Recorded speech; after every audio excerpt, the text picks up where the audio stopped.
Welcome to Everyday Tarot, your daily dive into the divine wisdom of the tarot. I'm your host, Camille A. Saunders, and today I'm talking about the world. Whether you're a seasoned tarot reader or just starting to explore, this podcast offers daily insights, intuitive messages, and practical advice drawn from the cards. Each episode is designed to help you connect with your inner wisdom, find clarity in your decisions, and tap into the energy of the universe. Tune in every day, Monday through Friday, for fresh perspectives and empowering guidance from the tarot as interpreted by me. The best way to support the podcast right now is to listen daily, rate, review, and to follow or subscribe in your chosen podcast app. The next best way is to check out my Patreon. Supporting me there gets you early access to upcoming podcast episode topics, digital downloads I've created, and monthly tarot hangouts with me and other listeners. The link is in the show notes to check that out. You can always go to my website, CamilleASaunders.com/everydaytarot for all the latest information related to the podcast and to find images of the cards that I pull each episode. If you're local to the greater Puget Sound area, I'd love to see you at one of my Let's Talk Tarot meetup group events, where we bring some of our favorite decks and play around with tarot and oracle decks together. Our next event is February 24th at 5 p.m. at the Bonnie Lake Library. We'll be working on creating our own tarot cards. I'll bring all the supplies and guide you through the magical process. You can use the meetup link to check out further details on the event and RSVP. All right, so welcome to Season 3 of the podcast. In the first season, I introduced tarot through talking about oracle versus tarot cards, myths of tarot, how to find a deck, reading for yourself versus others, and much more. In Season 2, I went through the first 13 cards of the Major Arcana, one per episode, and now we're into Season 3, where I'm going through the final 9 cards of the Major Arcana, with today being the last Major Arcana card, and then I'm talking about each suit. And actually today is my birthday, and I'm talking about the world, which again, like I said, is the last Major Arcana card in the deck. It feels sort of fortuitous to be discussing the last Major Arcana card on my birthday this year, which is super fun. All right, so the world. The number associated with this card is 21, and in numerology, 21 is all about prosperity, renewal, symbolizes the entire universe, destiny, completed cycles, success, abundance, and sometimes it's considered a divine number or sacred. Traits associated with 21 are maturity, responsibility, and charming. So common depictions of the world card are, there's often different symbols. Sometimes there's like a dancing figure. Sometimes there's like different symbols representing the zodiac. Sometimes there's like a wreath of laurels. Sometimes there's snakes or nature type things. So yeah, in the 4 decks that I'm talking about today, 2 of them I would say have sort of like earthy nature vibes, the Anima Mundi deck and the Therapist Who Tarot deck. And then the Goddess of Love Tarot deck and the Sacerabita Tarot deck both have sort of like snakes and flowers, and sort of like snakes often represent like full circle or the Ouroboros, which is where the snake is sort of eating its own tail. So again, sort of like a natural wreath of laurels, which is just like a wreath that's been woven together. And so sort of that like showing a cycle of some sort. So if we get into meanings of the world card, and again, it is the last card in the Major Arcana, so that's also important context here. So in the Library of Esoterica Tarot book by Taschen, they talk about that symbology for this card are often a woman is draped in purple cloth and dances joyfully at the center of the world card, one leg crossed over the other and each hand a wand. She's the symbol of balance and evolution. Her dance dynamic is ever-changing. A green oval wreath of laurels frame her body, signifying victory, completion, the cycle of birth and renewal. In traditional decks, a figure appears in each corner of the card, the same figures on the Wheel of Fortune card: a lion, a bull, a cherub, and an eagle. These creatures represent the zodiac signs of Leo, Taurus, Aquarius, and Scorpio, as well as the 4 elements. Together, they symbolize the harmony between all energy, and the world card itself signifies congruence and completion. All right. And then sort of, again, like attributes of this card. So if you think of the Fool, right, as the sort of first card of the deck, of the Major Arcana. So with the Fool, right, they've arrived at the end of the journey. So they've struggled, they've persisted, they've evolved, and the world signifies the catharsis or the ultimate unity of inner and outer self. Everything is connected. The world embodies nirvana and enlightenment, the ecstatic realization that the individual is forever joined with the larger whole. The world celebrates the summit reached, union attained, and with this realization comes an uncontainable joy. The world says yes. It asks for gratitude and revelry, the joining in with great cosmic dance.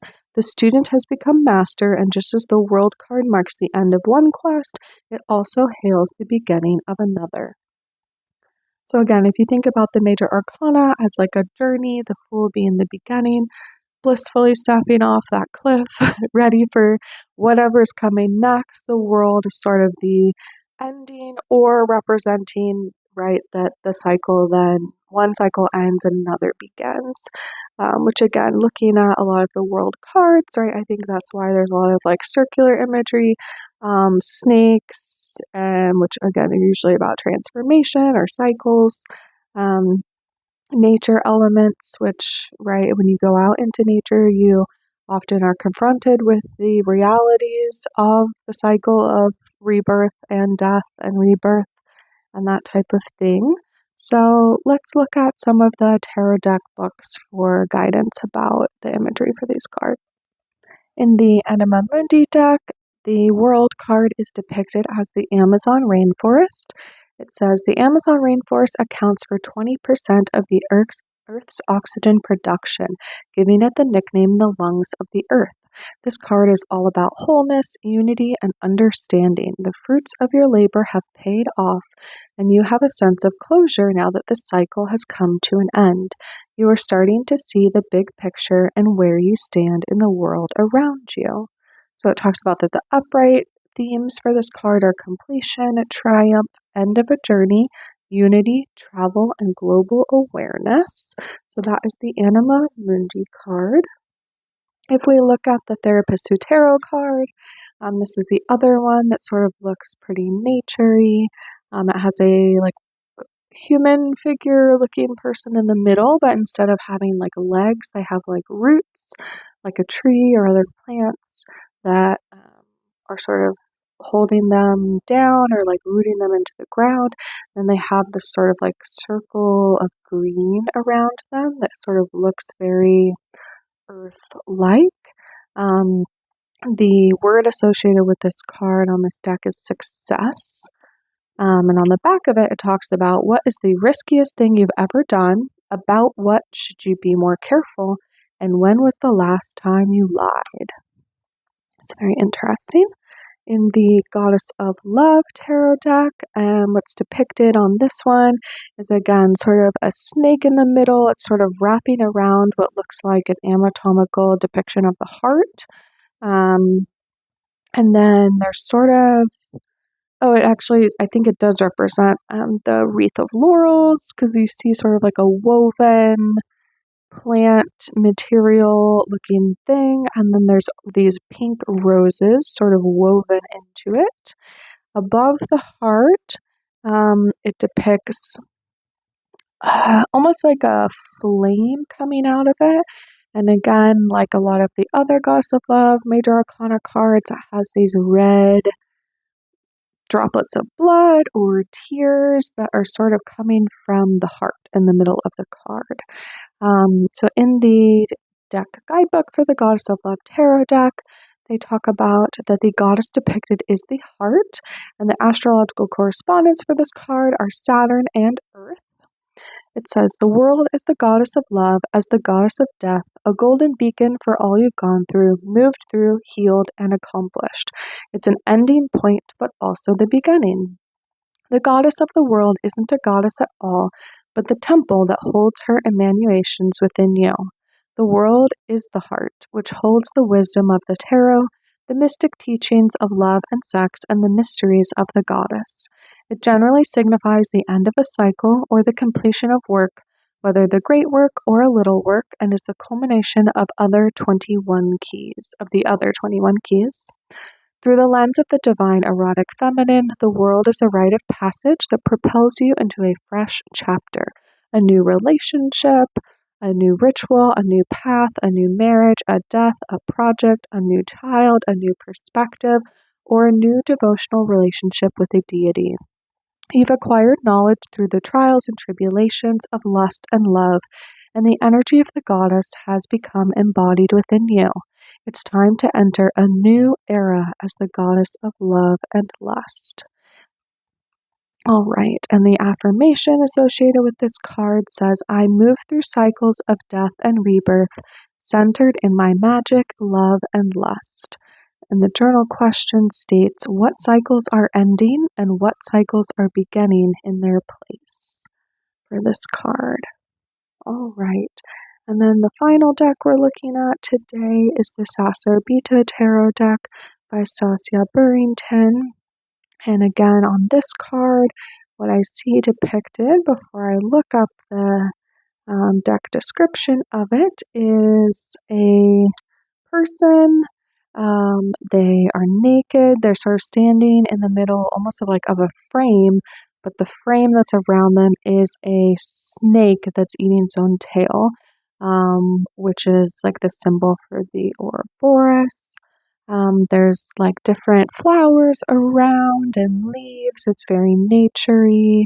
And the person is almost like stepping through this frame or this portal that is circled by or created by the snake here. And again, we see the world card here. Yeah, and again with some flowers all around. Some look like dahlias, some are yellower and smaller, some large puffy ones, and different leaves as well. And so in the tarot deck guidebook for this one, it talks about that the world represents the fulfillment and the successful completion of a cycle. This card shows up when the world is ready for you and wants what you have to offer. This is the last card in the Major Arcana, and as such signifies wholeness, satisfaction, and accomplishment, prosperity, and contentedness. And there's a quote associated with this card, and it says, you are the universe, expressing itself as a human for a little while. And that's by Eckhart Tolle. All right. In the Fearless Tarot book by Elia Adam, How to Give a Positive Reading in Any Situation, they talk about that the World card is all about completion, represents the successful completion of a life cycle. It encourages you to finish what you've started. The old is being completed and loose ends are now being tied up. When the world appears, you are crossing an important threshold. The world symbolizes that you aren't just completing a chapter of your life, but an entire volume. This card also rules important rites of passage. Magical new possibilities are opening to you now. Take a deep breath, summon your courage, and boldly cross the finish line. What are you working on finishing? What world have you been creating for yourself? And are you aware of new opportunities currently opening to you? The World card is the zenith of the Major Arcana. The figure depicted on the World card has faced all the wonders and perils of the previous 21 cards. The image depicts their graduation. To mark this rite of passage, they have just been given not one white magical wand, but two. The two wands symbolize total empowerment, perspective, and mastery. The right hand symbolizes assertive, outwardly directed energy. This is the hand the magician uses to hold the white wand. And the left hand symbolizes receptive energy, directed inward. The wands symbolize that the figure on the World card has mastered both the active and passive parts of their psyche, the left and the right brain. You can give and receive. The figure on the World card is a powerful sorceress, and they know it. Some tarot readers view them as an intersex being who has synthesized the polarities of both sexes, becoming enlightened. The left leg is bent behind the right, just like the Hanged Man card is often depicted. This shows that the sorceress has achieved all that they have sacrificed for. They are not afraid of the future because they see themselves in the context of the universe. They are past the fear of death, having faced it along with the shadows to be born anew. They are aligned with the Spirit's authentic purpose, and they know who they are. The World card reminds you that you can create miraculous changes in your life when you remember your spirit. Only by honoring your whole journey with all of its losses, successes, and disappointments will you be able to accept wholeness. The sorceress on this card sends her energy out into the world to effect change, just like the magician. They both hold magical white wands in their right hand. However, the sorceress has also done her inner work. The wand in the left hand symbolizes the mastery of the unseen, darker pathways on her journey. Acceptance of the entire path opens her to receiving not just the joyful, successful times, but the hard times as well. So think back on your life's journey. What hills and valleys did you pass through to arrive at this moment? Breathe in the magnitude of your presence and perseverance. If you're here, you still have new purpose and new work to do. Completion can be frightening sometimes. It requires you to commit yourself to the unknowable aspect of new experiences. When the world appears, allow yourself to feel excited about this rite of passage. Be proud of your accomplishments and your total journey. You now know thyself, and through you, the universe is conscious of a precious part of itself too. This is a powerful magic in remembering that you are infinite and limitless. All right, so let's dive in and see what the cards have to say today. And I'm going to be pulling a card from the Ophidia Rosa Tarot deck by Leela and Olive. And funnily enough, it has a snake coiled as the image on the back of all of the cards, which feels very aligned with the world card that we were talking about today. So I'm going to be thinking about, again, the questions that are on the back of the Therapist Who Tarot deck for the card for today, which is what is the riskiest thing you've ever done? About what should you be more careful? And when was the last time you lied? And thinking about this theme of the World card. All right, so I pulled the Ace of Cups, and when I look at it in this deck, it almost looks like a camellia flower. It kind of looks like a rose, but a little more like rounded or spherical. And it has edges of some of the petals are colored in this card, which camellias are often, they have, again, sort of look like a rose. The leaves are very different. They're like waxy and green, but oftentimes the flowers can crossbreed and they'll be multicolored. They'll have white and pink on them, and I actually have some camellia plants that are like that, and that's what this image reminds me of. And so it's like a single flower with some leaves around it, and then it has these like lines coming out from it, almost like how you would draw a sun, where you draw the like sunbursts or the sunshine lines, where it's sort of like it gives it some movement to the card. So for this deck, there's only one phrase for each card, so I'm going to read it and sort of see what my interpretation is with that. So for the Ace of Cups, it says, blooms of love, sunlit and sudden, from the window to the hillside budding. It gives me very like spring energy. Again, like it's a very like sunny, positive looking card when I look at it. So blooms of love, sunlit and sudden, from the window to the hillside budding. This also sort of makes sense to me that this might be a camellia flower, because camellias bloom, at least where I live, in the winter time. They bloom between like December and February. Um, I Hey, I'm Camille, and I'm sort of named after camellias. I was born in February. Like I said, my birthday is today on the 18th. And so this all just feels very aligned. That this is like a flower that blooms in winter, right? It sort of has these sudden bursts of flowers and buds in what is usually considered like the dormant season for a lot of plants, especially like in the northern hemisphere in the winter time where it's cool. But there's also this like loving energy to it. Most camellia flowers are pink and red. And they kind of again flower and show up when a lot of other things are dormant in the winter time. And so it just talks about the budding, and this gives me very like, okay, like the world energy where it's like we completed a cycle, which for me, right, I completed a year since my last birthday. And now we're moving into something new, and it's positive, it's sunlit, it's sudden. We're getting buds, right? New things are forming, planting seeds, like spring is coming, all of this sort of energy. And I feel like it's just sort of telling me like, okay, yep, just like keep doing that, keep looking for what's next, but not in a way where we're frantic or we're worried or we need to figure it out today and start tomorrow.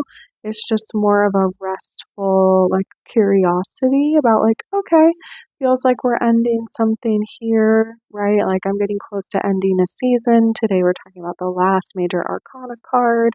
And then we're sort of deciding, okay, like, what's next? Almost like a choice point. All right. Well, and if you ever want to see any of the decks I talk about, or find the links for them to purchase them, you can do that in the show notes or on my website. And thanks for joining me today on Everyday Tarot. Just as a reminder, the podcast comes out daily, Monday through Friday for all of 2025. All right. See you soon. Bye bye.